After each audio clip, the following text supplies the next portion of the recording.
नमस्ते दोस्तों, ये रील मैं मीडिया के बंधुओं के लिए बना रही हूँ क्योंकि मैंने कुछ प्रोटेस्टर्स को जो कि गटर छाप अनैतिक अश्लील बिहेवियर सड़क पर बच्चों के सामने, बुजुर्गों के सामने, महिलाओं के सामने डिस्प्ले कर रहे थे, उसको नॉर्मलाइज करने से मना किया है कि we do not accept this in this society. हम लोग नहीं चाहते कि हमारे घर के बच्चों को कोई जो है अपनी अश्लील हरकतों से जो है टाइम से पहले सेक्सुअलाइज कर दे। हमारे घर के बुजुर्गों के सामने जो है हमें शर्मिंदगी महसूस कर, हम नहीं इस तरह का बिहेवियर एक्सेप्ट करते हैं, उसको नॉर्मलाइज नहीं होने देंगे। तो मीडिया जो है मेरे खिलाफ गैंग अप कर रही है और ये नहीं बताएगी कि जैसे स्काई रूट जैसे स्टार्टअप की मैंने कितनी बड़ाई की, हमारे देश के जेनजी जो हमें इतनी ऊंचाइयों पे लेके जा रहे हैं, नीट के छात्रों को मैंने खुद स्वयं जो है कितनी बधाई दी। और ऐसे बच्चे जो कि अपने परिवार की जिम्मेदारियां उठा रहे हैं, हमारी टीम में भी ऐसे बच्चे हैं, हमारे घरों में रिश्तेदारी में भी जेनजी भाई बहन हैं जो कि हमारे बड़े काम संपन्न करते हैं, लेकिन कुछ चंद फॉलोअर्स के लिए और चंद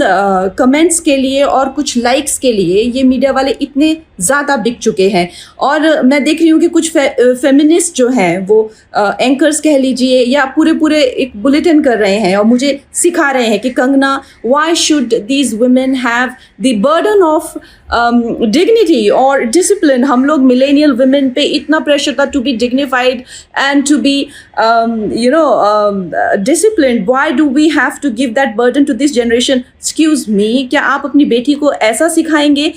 डिसिप्लिन में रहना या मर्यादाओं में रहना कोई चॉइस नहीं है। भौंडा प्रदर्शन तो हर कोई करना चाहेगा, लेकिन अगर आपको समाज में रहना है और संविधान के हिसाब से आपको चलना पड़ेगा, जिसका मतलब है कि आपकी आज़ादी वहाँ ख़त्म हो जाती है जहाँ मेरे नाक और कान शुरू होते हैं। तो आप भौंडे बनकर सिर्फ अपने कमरे में रह सकते हैं, बाहर आकर आप मेरे आराध्य, चाहे आपको मेरे माता पिता के लिए कोई सेंटिमेंट ना हो, मेरे घर के बच्चों के लिए कोई आपको भावना ना हो, उसका मतलब ये नहीं है कि आप उनको सड़क पर सेक्सुअल गालियाँ देंगे, उनके मान को हानि करेंगे। मेरे आराध्य, मेरे भगवान हो, चाहे मेरे नेता हो, प्रधानमंत्री जी से जो है लोग उनको एग्जाम बडी कहते हैं बच्चे, उनके साथ में कितने लोगों की भावनाएं, कोई उनको लीडर मानता है, कोई उनको दोस्त मानता है, कोई उनको परिवारजन मानता है, कोई उनको भगवान मानता है। उसी तरह से आप किसी की फीलिंग्स हर्ट नहीं कर सकते हैं। ये कोई कूल बनना नहीं है, ये एक बेसिक सिविक सेंस है और अगर आपको ये नहीं आती है तो आपको सीखना पड़ेगा।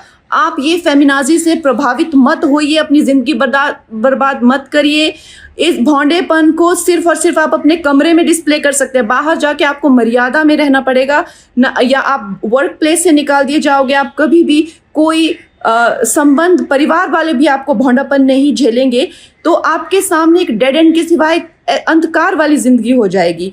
वैसे अगर देखा जाए तो साइंस भी कहती है कि ह्यूमन लाइफ का जो पर्पस है वो एवोल्यूशन है, और शास्त्र भी कहते हैं कि आप पुरुषोत्तम जो सर्वश्रेष्ठ है पुरुषों में, उस एवोल्यूशन की तरफ जाइए। लेकिन ये फेमिनाजी आपको सिखा रही है कि आप एनिमलिस्टिक जाइए और आप अपने गले में ऐसा, मतलब आपके गले में पट्टा डाल रहे हैं कि आप एनिमल बनिए, आप एनिमल टेंडेंसीज जो है वो डिस्प्ले कीजिए और बिल्कुल आउट ऑफ कंट्रोल हो जाए, भौंडे हो जाए, ताकि आप जेल में पहुंचे।